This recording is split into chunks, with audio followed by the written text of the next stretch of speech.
Welcome to my channel. Anxiety is that feeling of dread or worry that accompanies the thought of a future event. We all have the tendency to worry about the failure or success of what we plan to do. But science has proven that worry actually subtracts from our lives. And this supports Jesus' statement that which of us can, by worrying, can add a cubit to his lifespan. So in this video, I'll be showing you 6 practical steps to kill that anxious thought before it slowly kills you. So grab your pen and paper, let's dive in. Fear is the unconscious dread we have about a future event. We are afraid whether it will be a success or a failure. So anxiety or worry is basically fear of failure. For example, you have an exam to take and you are afraid of the exam. When you're afraid of that exam, it basically means you are afraid of failing at it and the consequences of the failure, maybe the shame, the embarrassment, the money you used in paying for it would have gone like that and all that. So you get afraid of failing at the exam, which makes you nervous, makes you not to read as you're supposed to read because it will clamp down your ability to perform well. Then on the examination day, you get jittery, you forget what you're supposed to write, and consequently you perform poorly.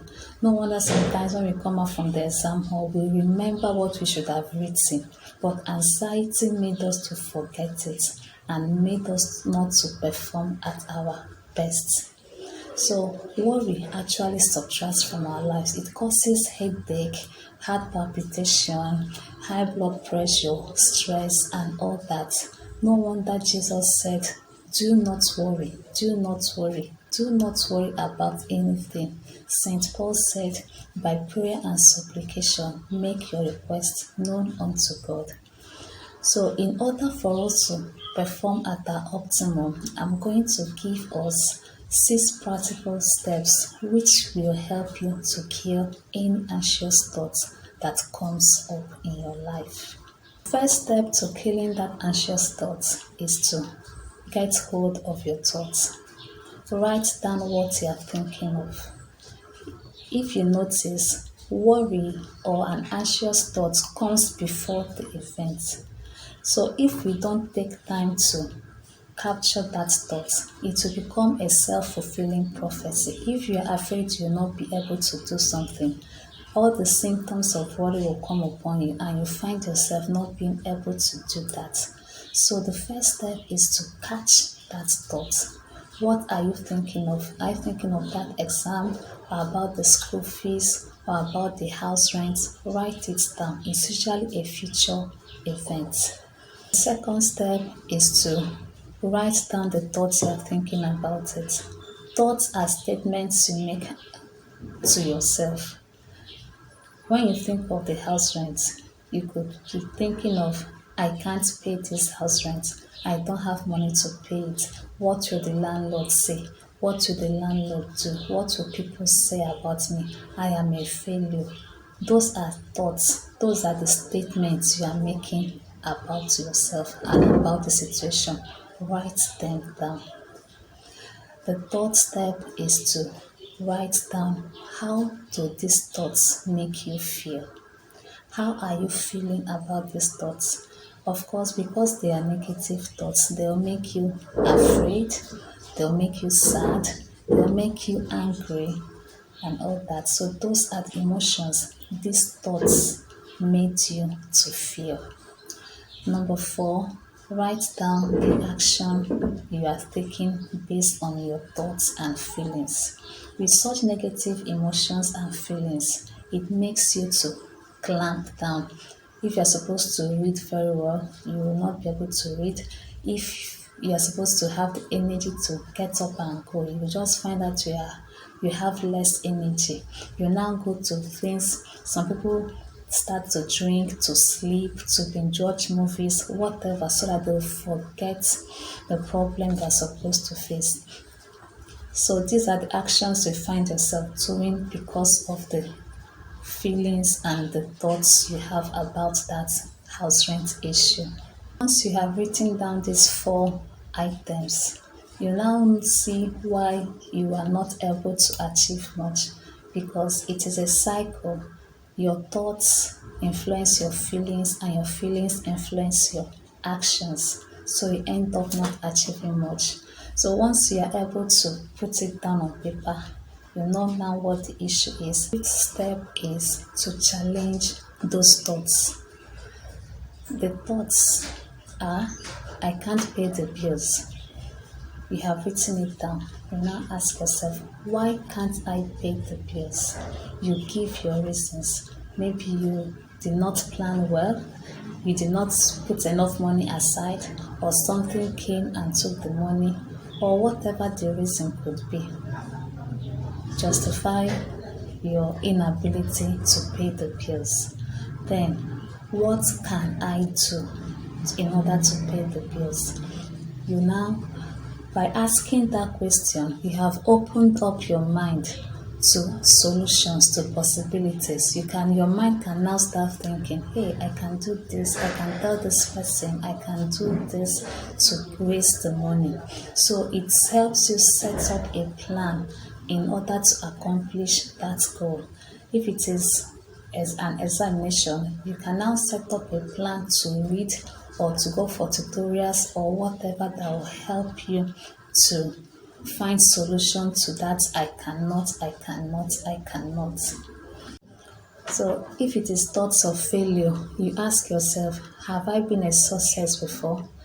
Remember and list out the things you have been successful at, no matter how little they are. Even if you remember the ones you have failed at, it's not a problem. Say to yourself, yes, I failed because of this and that, and I have learned from my mistakes. I am not a failure.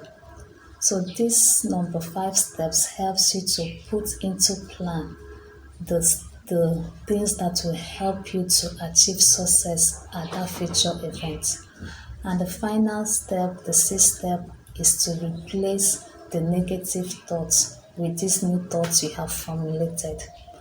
When you now think of the house rent, instead of thinking, I cannot pay it, you now say, I can pay this rent because I have put up a step or have put up a plan to use and pay it.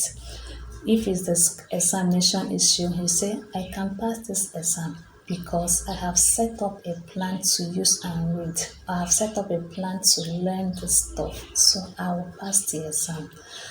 So replacing these thoughts with real thoughts. I not just say positive thoughts. Thoughts are just like I can without any tangible plan.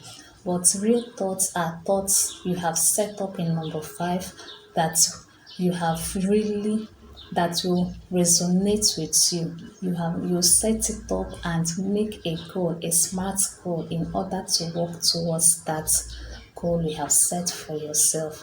So when the negative thoughts come, you replace them with the positive thoughts. I am a failure because I am not a failure because I have been a success before. You mentioned a success, and I'll continue to be a success. Even if I have failed, it is for my own good. I have learned from it. Okay, so these are the 6 steps you can use to kill that anxious thought that comes. It will take practice to get used to them. But you find out that as you replace the negative thoughts, remember it is the thoughts that cause the feelings of worry, and then the feelings cause the failure, the real failure. So by the time you replace those negative thoughts with real thoughts, actionable thoughts and plans, you'll find that you get energized. That exam will not be an issue again. The house rent will not be an issue again. That public speaking you have been thinking of will not be a problem again. Nothing will actually be a problem again because you have developed a plan to achieve it. So I hope this little steps helps you to Get up and pursue and overcome whatever goal you have set for yourself. I want you to live a fulfilled life, the God kind of life.